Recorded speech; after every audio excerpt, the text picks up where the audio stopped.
Okay, so we're going to be talking about tarot because I think it's time. I have done various lives on the subject of tarot, but I think not enough. I've talked to you about spells. I'm a fan of sigils done in the right way. I am actually a fan, I think, because it's from your own hand.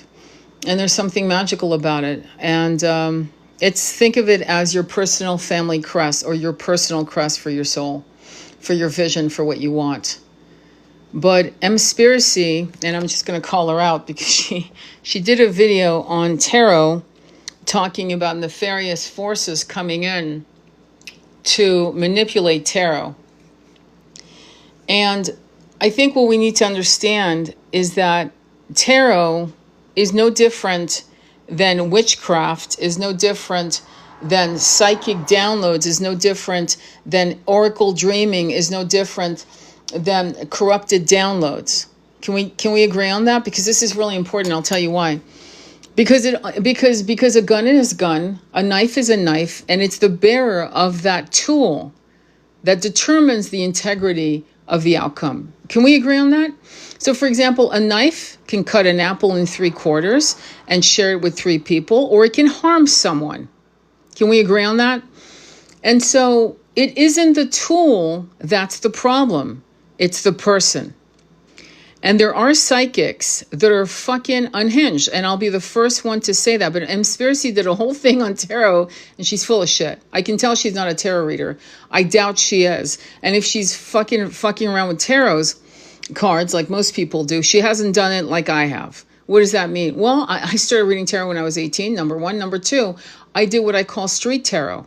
You know those 1-800 numbers? Psychic Source was the company. 3-minute calls, 5-minute calls. Did he cheat? Did he die? Did he take his life? Can you actually channel my sister who died last week? I'm not joking. Okay? And so what happens is, one of the protocols you do as a psychic under that kind of pressure to pull out information for people, and sometimes you can't read and you have to tell them, I'm sorry, I'm not your psychic, and you shut down the call because integrity above all, right?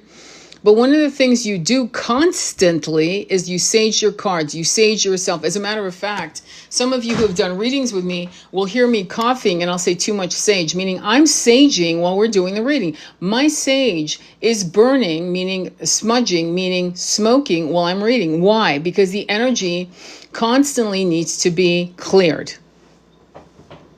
One of the things I do that most tarot readers don't do, and I know that for a fact, psychics, tarot readers, is that they will have the TV in the background. I'm not shitting you. I'm not shitting you. If I do, I remember having clients who would have I'd say, please, can you turn off the TV? My guides are trying to talk to me and I'm competing with your TV set. I'm not joking. So there's protocols. But tarot, you have to sage your cards on the daily. And if you can, when you're done with your cards, meaning when they're old, you have to burn your cards. You know, you don't just throw them in the trash can. So there are multiple protocols that most people don't know.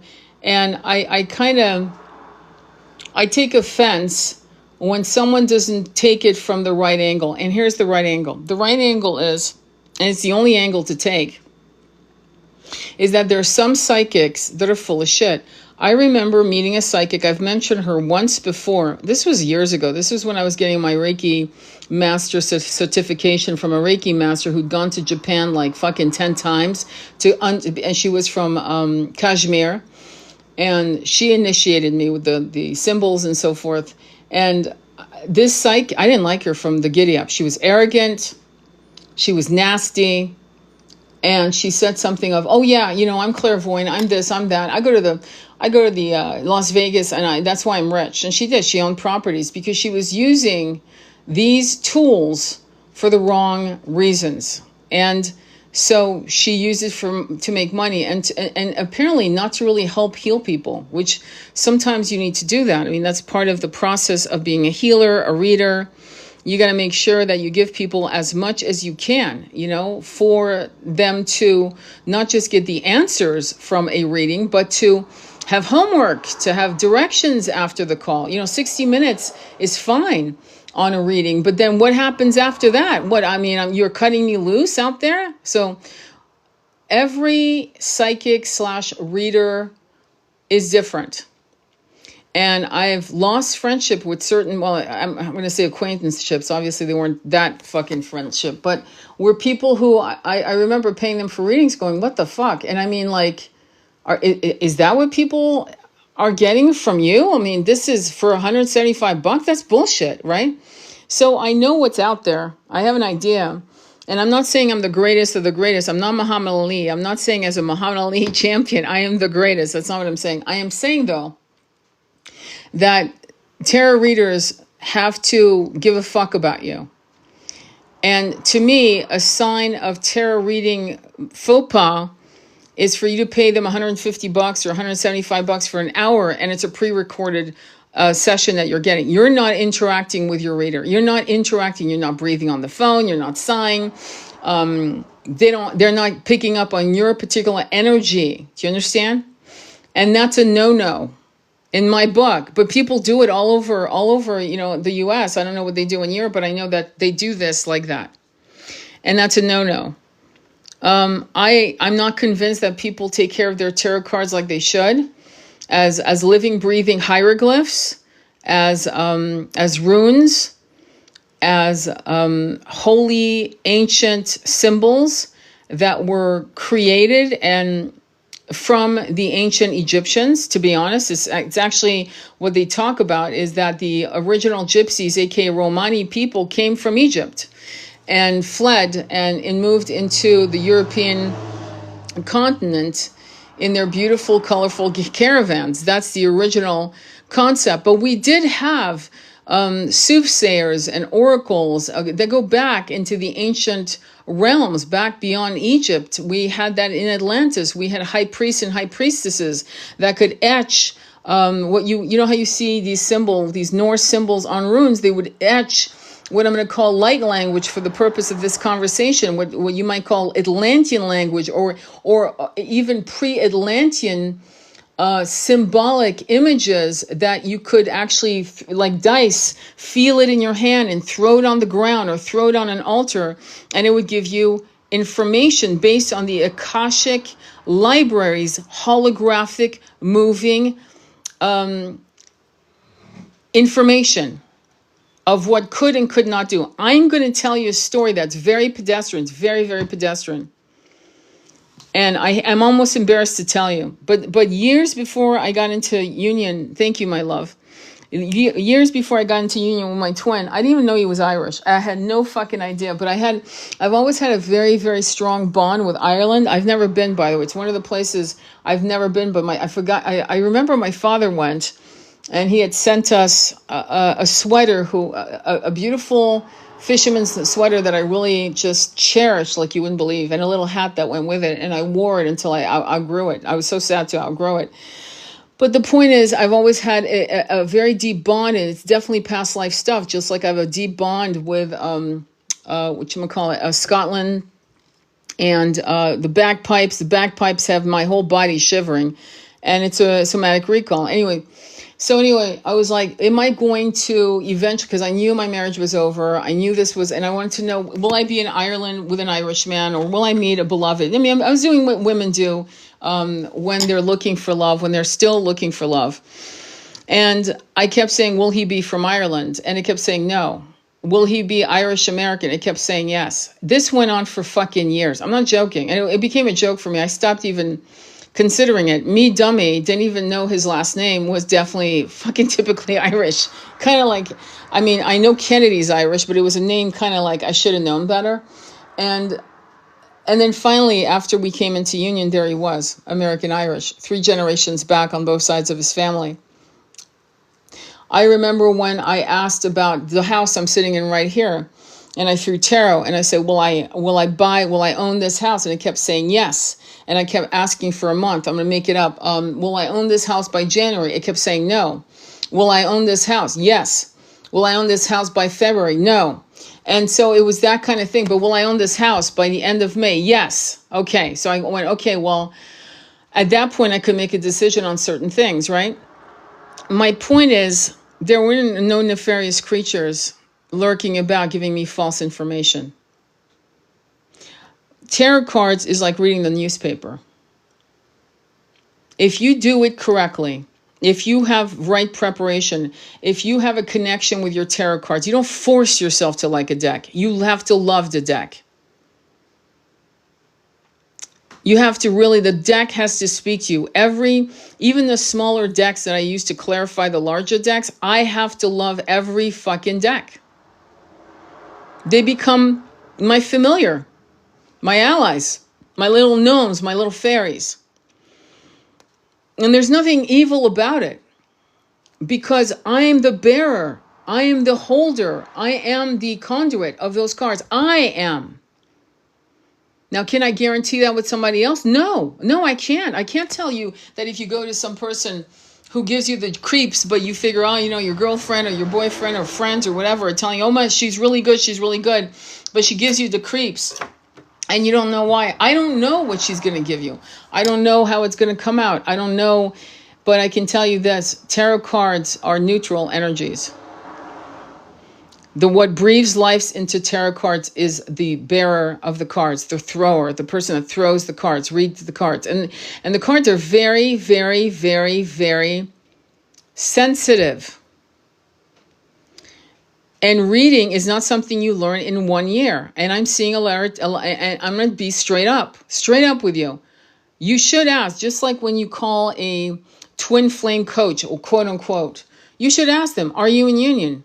Were you ever in union? Did you ever fuck the guy? I mean, really, I would just ask, did you ever fuck the guy? Because there are some coaches out there. Me and Sarah did a whole expose on false twin flame coaches out there that have never even had sex with the guy, much less kissed the guy, much less anything. And they've started a whole business on that.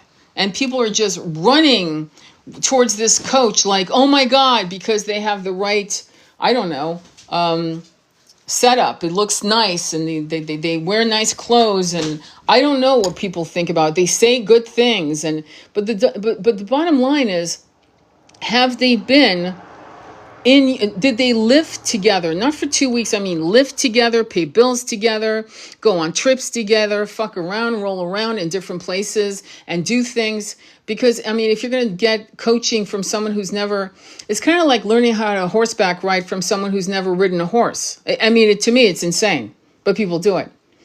And tarot is like that. The question you should ask a tarot reader is, how long have you been reading? 3 or 4 years.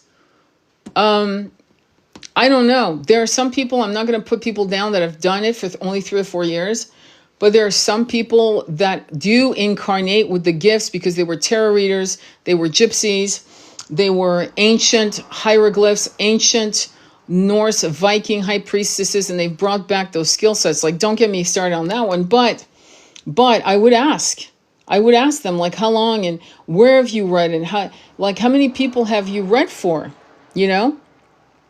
And I can tell you from actual numbers from the last, and those numbers are from when I worked for Psychic Source. For Psychic Source, I had over 20,000 readings, okay, in a 3-year window, 20,000.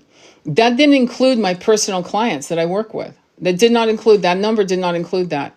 It also included return clients. So, but 20,000 readings in 3 years. It's a lot of readings, okay, as you can imagine.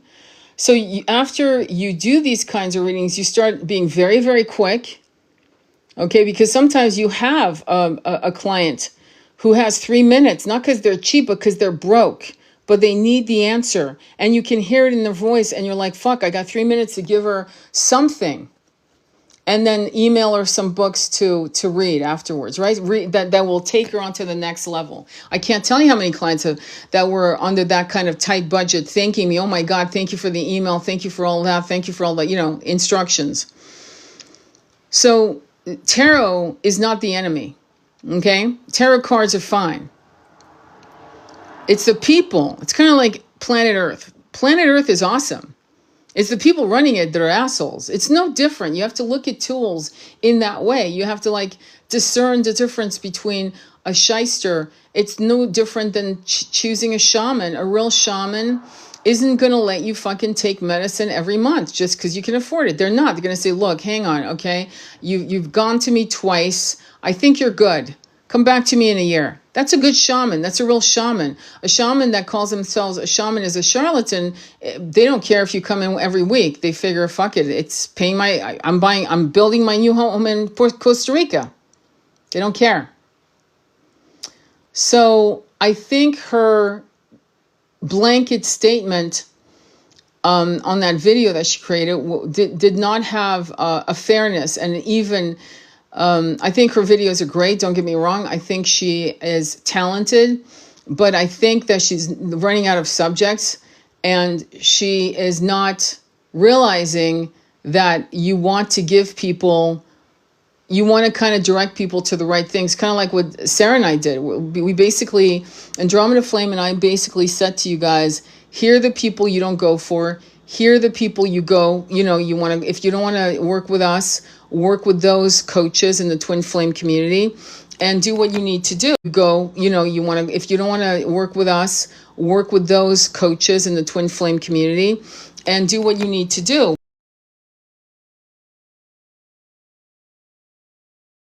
But want, hang on, let me read this. Let me see. Fonda, thank you. Let me read. Did you have comments in the beginning? No, okay. I'm going to go on the bottom then. What did you say? What bearing, if any, does any inner work made in clear reading? It's like an extension.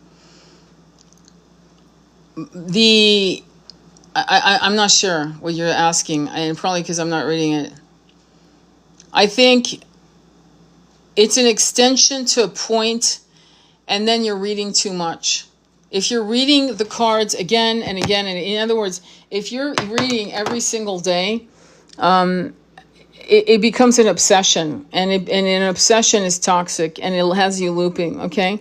You don't want to read every day, but there are, like, for example, I have clients who call me to find out what's going on with the crypto. I remember back in 2020, back in 2020, I made a prediction with a client of mine who's still my client. And I said in May of 2021, I think it was May of 2021 or thereabouts. I said, I don't know why, but there's going to be a massive crash with crypto. And sure enough, it did. And why? Because Elon Musk said, he said something about crypto being shit, and everyone fucking bailed. And so that crashed it in May. I didn't know what was going to crash it, but it did crash it. And so, so I have this client who comes to me for crypto, and crypto is so volatile. It's kind of hard. There's certain NFTs and cryptocurrencies that are more stable, believe it or not.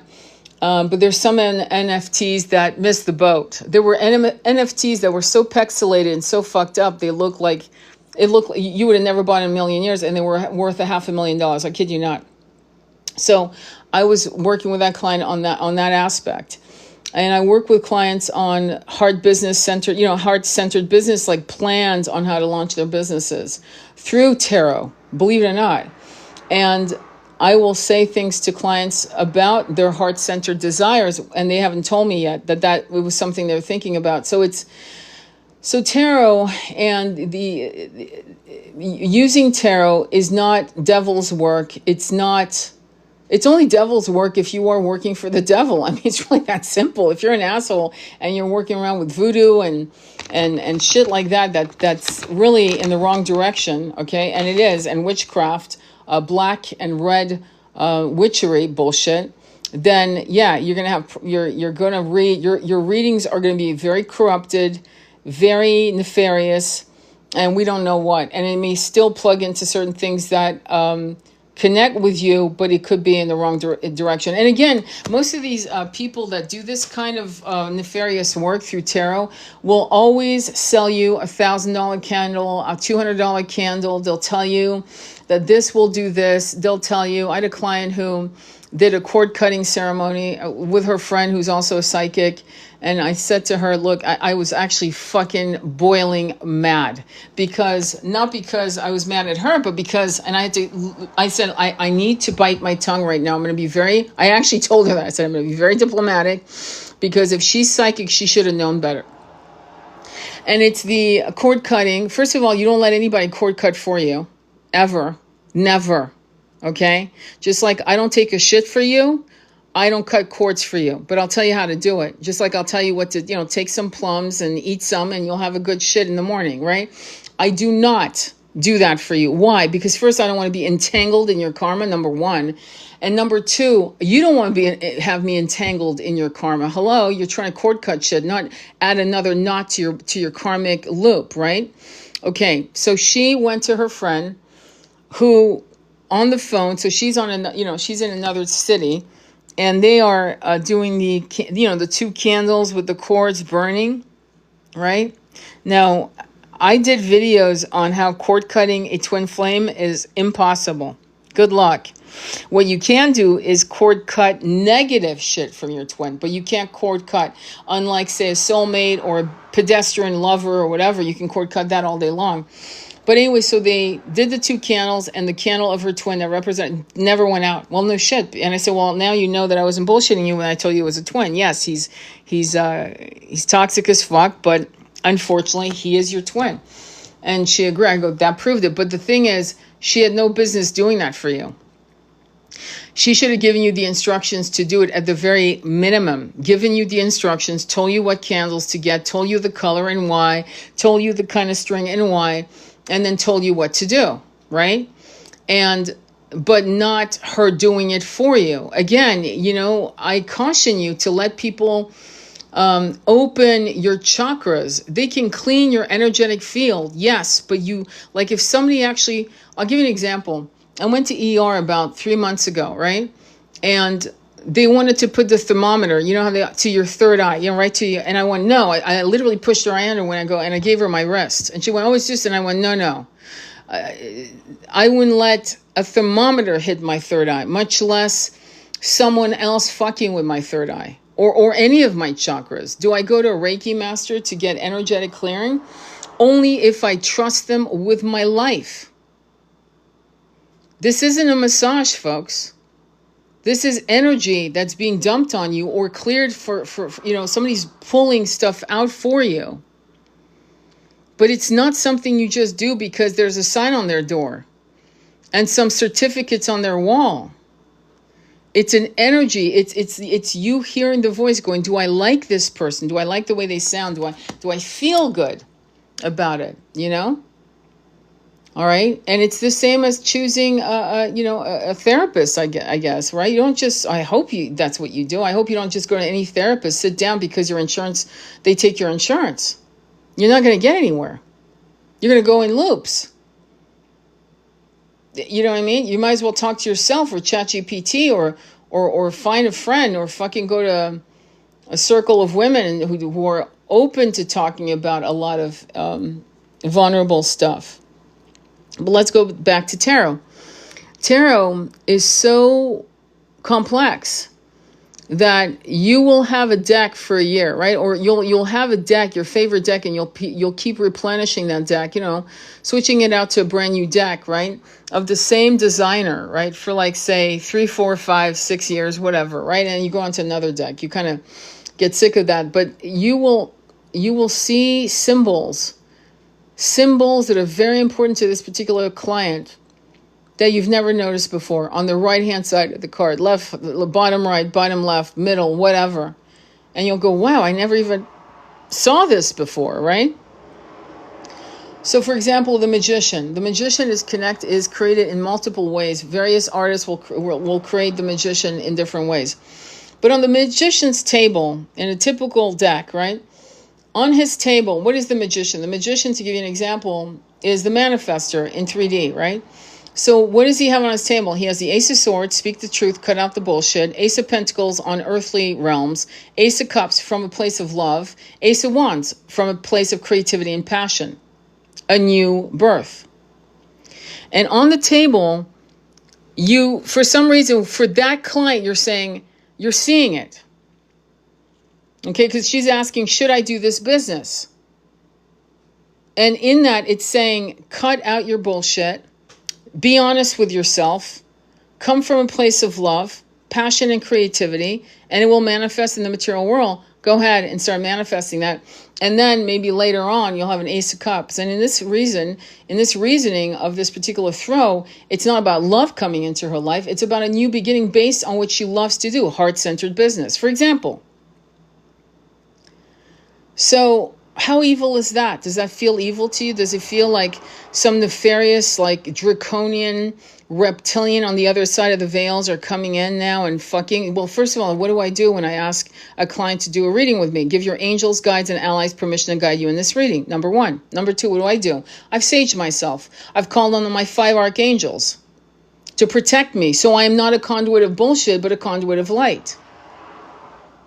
You don't just sit, and this is something, to be honest, that the only thing I could do when I was doing 1-800 Psychic Source, whatever the hell it was, anyway, was I couldn't constantly sage myself. Okay, but I could sage the cards. The cards were always, the sage, the Palo Santo was constantly burning. I had a candle, a big votive, fat votive burning, and I could just swipe my sage over and swipe my cards over the sage. But the kind of preparations that I need, well, you think a person that has 3 minutes is going to have the time to say, I can give my angels, guides, and allies permission to guide me. No, they don't. And so that's where doing these 1-800 number situations are bullshit. And I know it because I lived it. It's not like I'm telling you something I don't know. And I'm not saying that because of X, Y, and Z. In one of my last lives, I told you about how my mom went to Sylvia Browne in the 1980s. And at the time, Sylvia Browne was charging $500 a session. And she had a waiting list, a 6-month waiting list. That was back in the late 80s, So I work with a personal healer. She works with another healer. I work with other healers. They work with me. And this is what we do. I have tarot readers that come to me to read their situation because they're so enmeshed in the emotional aspect that they can't read for themselves sometimes. It's too emotionally intense. And so they call me to read for them. And I haven't done that personally myself in a long, long time. Like I'll have my son read for me, okay? I'm fortunate to have my son who I trust implicitly, obviously, and he's a great reader, but that's about it. I don't go to people. Thank you, sweetie. I thank you for loving the live. I really love it. Thank you. Thank you, GE. I'm loving your stuff. So when you choose, I mean, I'm not trying to plug myself in this. I mean, I am going to advertise, by the way.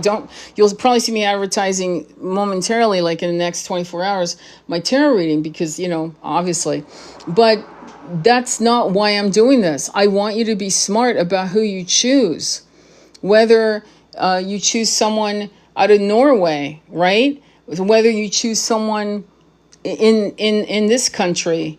The thing about therapy, hypnotherapy, and so forth is that you can all do it on Zoom. You can actually get the best of the best now. You don't have to say, oh gosh, they're in Chicago and I'm in Louisiana and I can't do it. No, you can do it. You can still do the hypnotherapy with them. You can still do the Akashic reading with them. You can still do therapy, like psychotherapy, talk therapy with them. Like my son has an amazing therapist in California.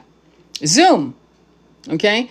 So the beauty of our technology is you don't have to settle for anything anymore. You know what I mean? You can actually find the best of the best and work with them. And that's what I'm trying to tell you, is that try to open your ability to give yourself the best. Whatever that means for you. Your best is probably not my best. My best is not your best. I don't know. It's like I'm a vegetarian. Well, I'm working hard to be a vegan, but maybe you like your fucking,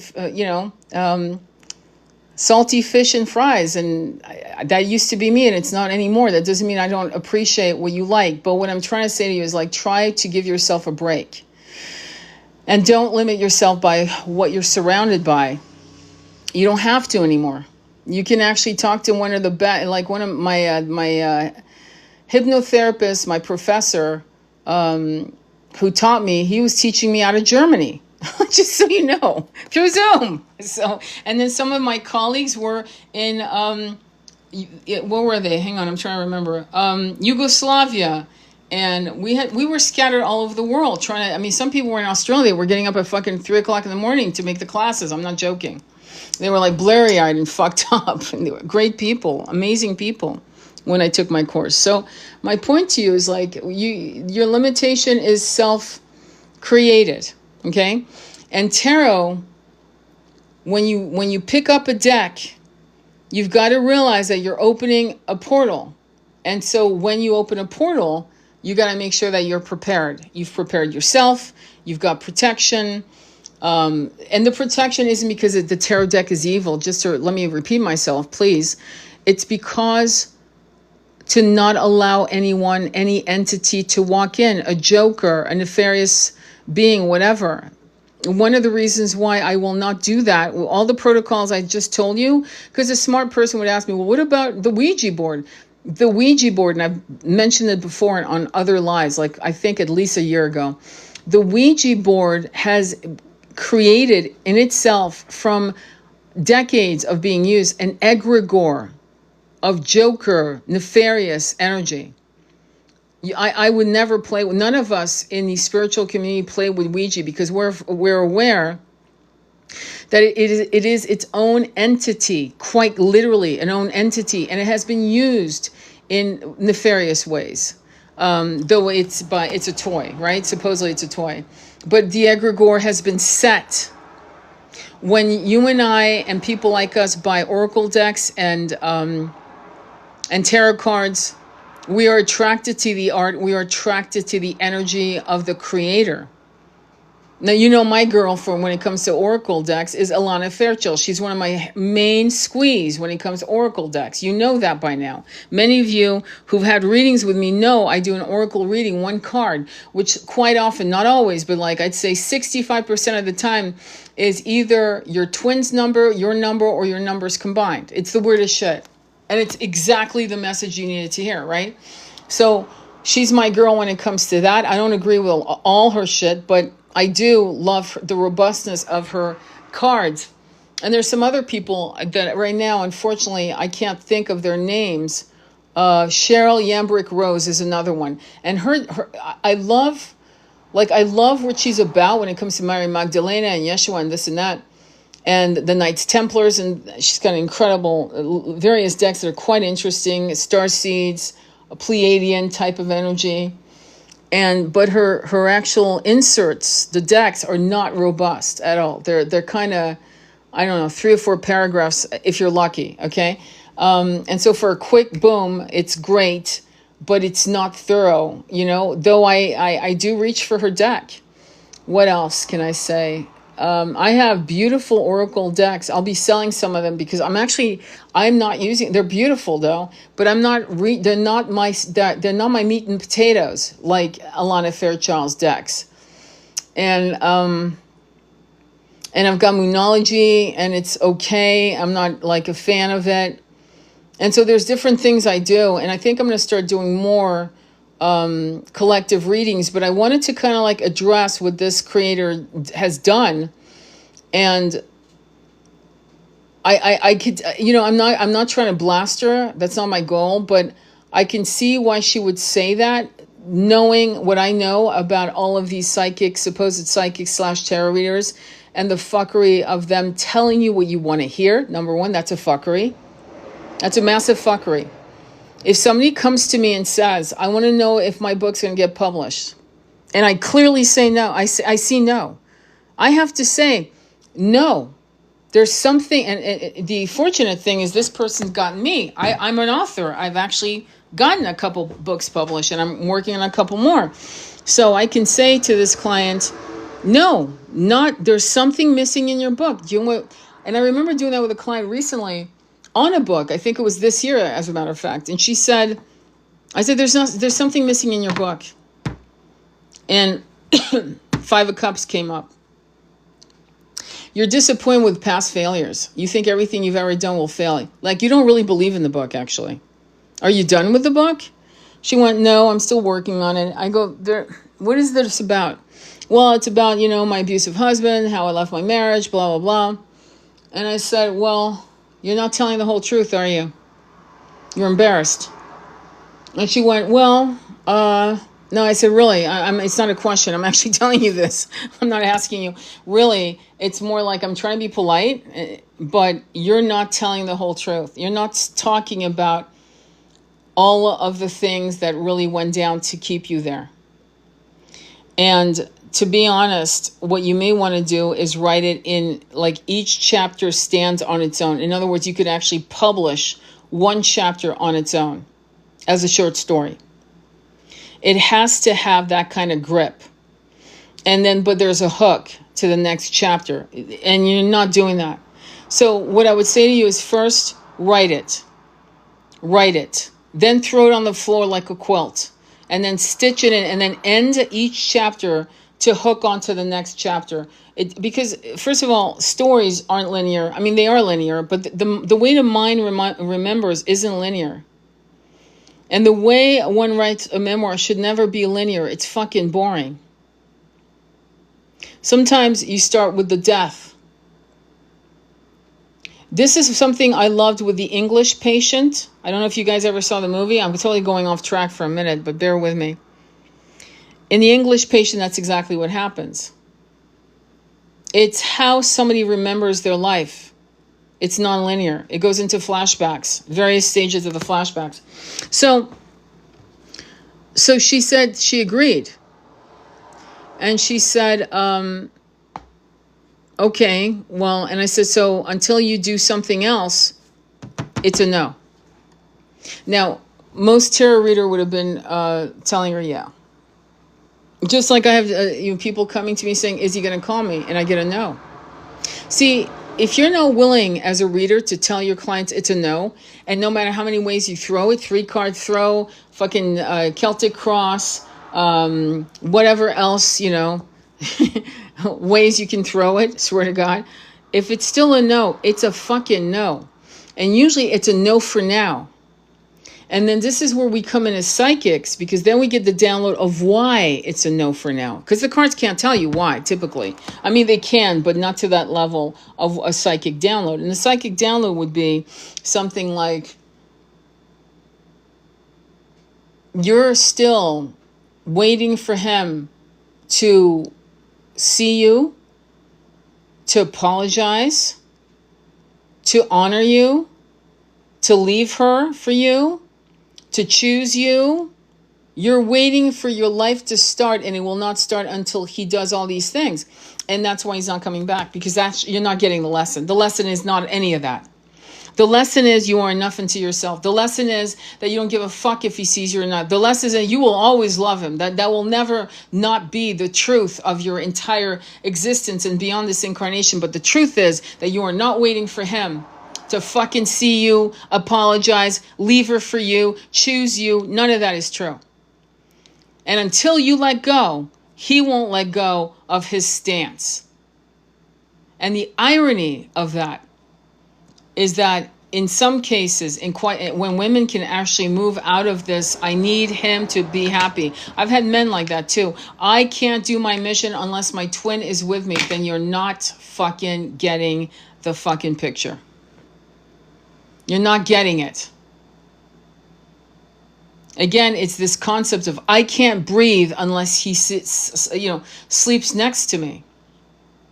And I understand that pain. Don't get me wrong. I've been there. I've been in the dark night of the soul where for more than a minute, for weeks, I didn't think I'd get out of it, and nor did I want to survive it.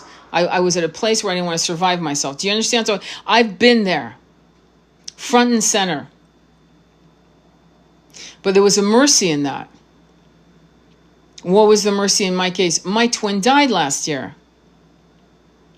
And so I had to learn how to be without him physically, find the nectar of our spiritual connection on the other side. Think of it as a spiritual marriage. There's actually a book called Spiritual Marriage, I kid you not, but it's a whole different type of subject, not the one I'm talking about here. And I was able, and in a way, the mercy was the separation was to get me prepared, because they knew that he was not going to live more than the years he was given on this planet. There was only a certain amount of breaths. Even he would talk about, he would say, Krishna gave us a certain amount of breaths. And not one more and not one less. Though I talk about portals. But that's another show. I'm talking about what he was saying, what he believed, what he walked into that. And for him, that was the truth. That was the portal. And that was it. And I could not save him. And he could not save himself. In fact, he didn't want to. He was ready to go. So the mercy of our separation that drove me to the dark night of the soul, where I did not want to breathe without him, prepared me for me to be at this kitchen table talking to you today about how you need to learn how to do that while they're still living. You get that? That's important. That's mastery. And grieving is something I'm still learning to do in the way that I'm allowing. Grieving is another portion of this, but it's a different type of grieving. This grieving is the grieving, I miss the nectar of your smell, the sound of your voice, the look in your eyes, how we laughed, just all of that. Just even putting my hands around your hands, feeling the touch of your hand on my shoulder, your chin up against the back of my neck, all of that. And you have to learn how to walk out of the dark night of the soul as a high priestess walking out of the flames of your new becoming. It's almost like a scene out of, I don't know if you guys saw Game of Thrones, where I forgot the character's name. I totally forgot her name, but she's got white hair and she literally walks out nude and she is the dragon mother. It's that. You become like this mythical, feminine high priestess creature out of the dark night of the soul, because that dark night of the soul is the most dangerous one. It's the one where you may not survive yourself, and yet you will. That's beautiful. And that's important. And when you realize that, right, then at that point, they come back. I swear to God, it's the funniest shit. They actually, when you really, really master that, they come back. And why do they come back? Because now now it's time for you and your twin, for example. I don't know, I didn't think I was going to go there because it was all about tarot. But you and your twin, there's more information to now exchange. Does that make sense? There's more information to exchange. And it what it does is it creates a situation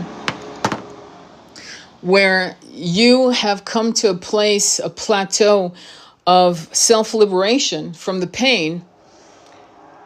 And they are coming, some of them are 3D pedestrian thinkers. I'm just going to be straight up with you. Some of them are 4D. They're toggling into 4D. They touch with fingertips 5D here and there, but not enough for them to like be pushed over into the surrender of your union. Does that make sense?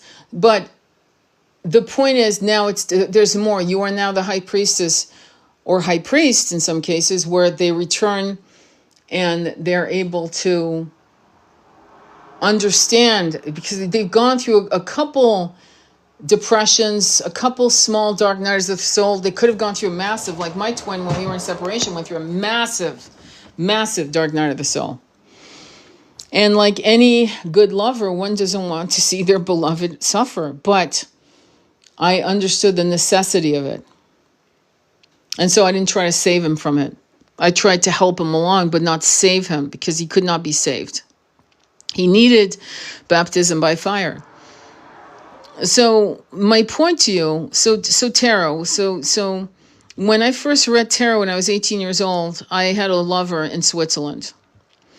And this is why I'm going to tell you why I started tarot, because first of all, I had met my twin 3 months prior. Okay? And you know how they say that your twin activates. So my twin had given me my mala, which is an 108 bead mala where you pray on it, my mantra, and my vegetarianism. He had given me all three. And then I was sent to Switzerland. And in Switzerland, I had a lover. I took a lover. And we were about the same age. I was 18. He was 18. And I cracked open a tarot deck. I'll never forget, to understand my connection with this lover. And my parent, my father was sick, and my mom wanted me to come back, and I was going to go to a school for photography in Switzerland. My grandmother was there, blah, blah, blah. And I wanted to know if I was going to come back. If I was going to come back to be with this man, this young man, if I was all of that, because I was in love. And the deck kept throwing the answers no, no, no, no, no, no, no, you're not coming back to Switzerland. No. And I was like, but my parents were insisting, no, no, you'll come back. No worries, you'll come back. And because I was young and I was just learning how to read, I didn't trust what it was saying. Because had I been maybe even 10 years older, I would have never gotten on that plane. I would have stayed. I would stay where I was. Not for the lover, but to stay in Europe. And so I ended up returning to Florida. My father had just had some kind of intense surgery. And that's where we lived for a while. And the tarot deck never lied to me. They were right. I was never coming back to Switzerland. I never saw my grandmother alive ever again. And I never went back. So my point to you is tarot deck, they don't lie. And the reason why I was a good tarot reader at 18 is because that's from past life shit. I brought the knowledge back from multiple incarnations. You know, if you read my book, Recall, the prologue starts with an oracle who throws bones of a fetus on the carpet. You'll see, and she reads it, and reading bones, reading tea leaves. How do we explain that? We can't. There are people that can, the concept of palm. I remember when I was in Florida, and I'm going to tell you the story because it's fascinating to me. She read my palm. She was about 20, a Romani. And she looked me dead in the eyes and said, you will be with a man, but it will be a hard life. You will be with him for a long time, and there will be another. It's exactly what fucking happened. So, you know, it's like, so when people say that there's nefarious and that it's going to manipulate you and this and that, there are situations when the tarot says yes. Why is it saying yes? Well, because there's in the Akashic records, you have a crossroad moment, and it's 5, 6, 7, 10, 20 portals. This is agreed upon with Michael Singer's books, the Journey of Souls and Destiny of Souls, where one woman committed, you know what? She took her own life because she was pregnant. She was freaking out in the 18th century, I believe. And when she met her guide, they went through the Akashic, and he said it could have been like that, and it could have been like that, or it could have been like that, or if you'd like, it would have been like that. There were like 5 scenarios she could have actually chosen. Some of them were brutal, don't get me wrong. If she had survived, had the child out of wedlock, blah, blah, blah, it would have been brutal. But there were 5 scenarios, and 2 of them would have worked out depending on her frequency, her mindset, right? And she just couldn't handle it. That was the end. So so tarot is linked to the Akashic. We've done all the preparations I've just discussed. And when it says yes, it's saying if you continue on this path, it's a fucking win. We're born to do this, right? This is your path. If it says no, right? And it says like, yeah, I don't think so. Again and again. Well, then the question would be, if they change the way they're approaching this, and then we ask the question again, is this possible that this can happen? And then all the cards fall into place. Then we have to, and I'll tell you usually what I see that says to me, yes, right on. It would be the Magician, the Ace of Swords, the Ace of Cups. There's a lot of aces, a lot of beginnings. The Ten of Cups, the Ten of Pentacles, for example. But in some cases, in the beginning of the reading, it might actually show you the Ten of Wands, the Five of Swords. Five of Swords has the rep of being a fight with people. But quite honestly, sometimes I think it's a fight with the self. Five of Swords is very similar to Nine of Swords. You can't, you've got anxiety, you can't sleep, you're ruminating, you're fucking, twirling in your head, you're just unhinged. And Five of Swords is the absolute fucking fight in your head. And also perhaps influences of other people going, what are you, crazy? Like, you can do better. There's plenty of fish in the sea, or are you insane? How many people have written books? You'll never get published. You kind of get the sense, right? But when you see the Magician, and if we're lucky to see the High Priestess, we see a lot of other good cards, it's saying, manifest it. Get out of your own fucking way. Get it done. You want it? Yes. Okay, go get it. So sometimes desire, the delays of desire, and I remember seeing that in Rhonda Byrne's The Secret. She talked about And a lot of people are talking shit about it. It's weird. It's almost like spirituality is becoming, some good things is it's getting refined by really cool Gen Xers. I'll say that. I'm liking what I'm seeing with the new generations grabbing the torch. But some of them are doing the same bullshit in the academic world where it's becoming, they're complicating shit.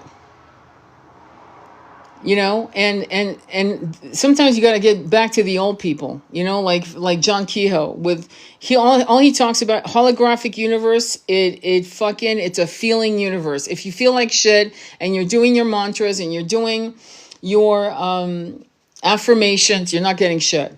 You're not getting shit.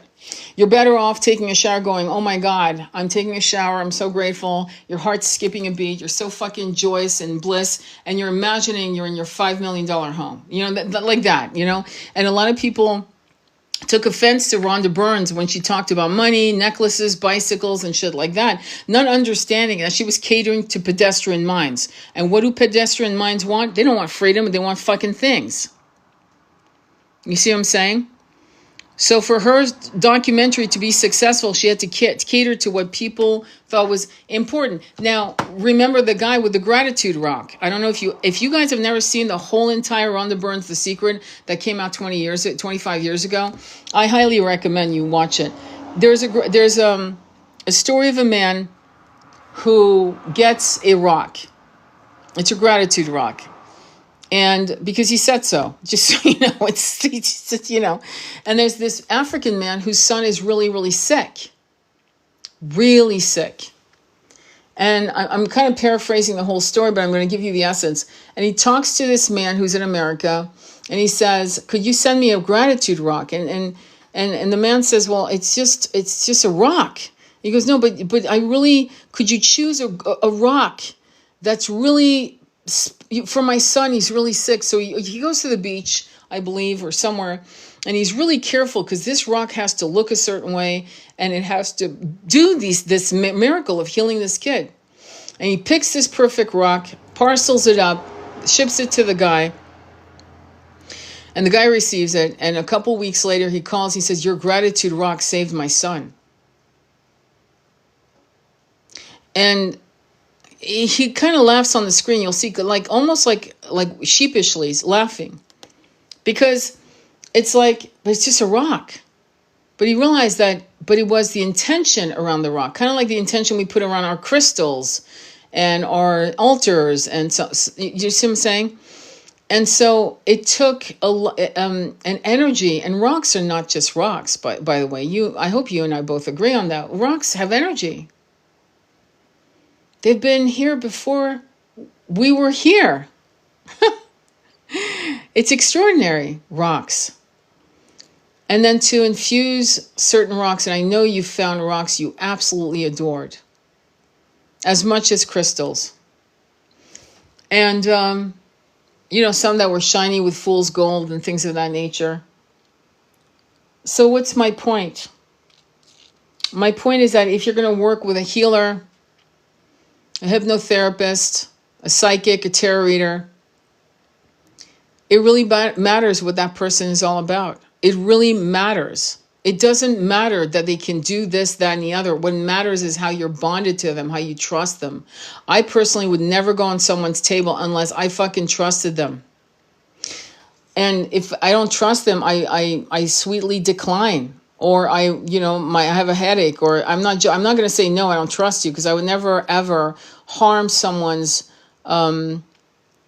confidence. I'm not here to fucking eradicate someone's confidence, because they might not be my healer, but they're definitely someone's healer, and they're very good for other people, but it's just not for me. I've triggered you, have I? How nice. I love when I see this. Some comments have been blah, blah on the live. Good for you. Keep commenting, my friend.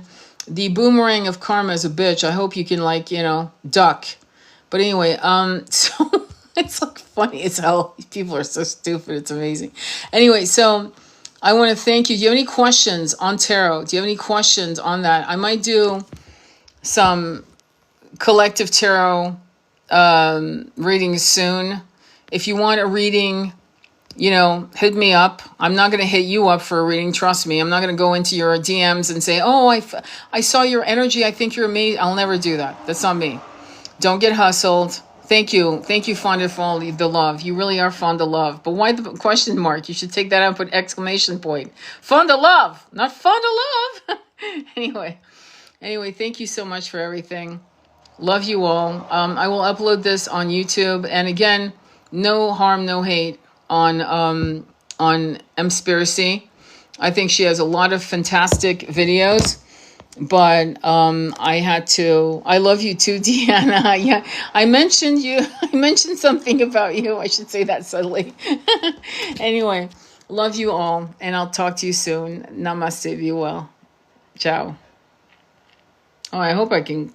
You know, something comes up where I can't even close this. I don't know what the heck is up with this. I'm like trying to find it. All right. Well, if I go off, you'll know it's technical difficulty on my end, whatever. Let me see. Let me do this.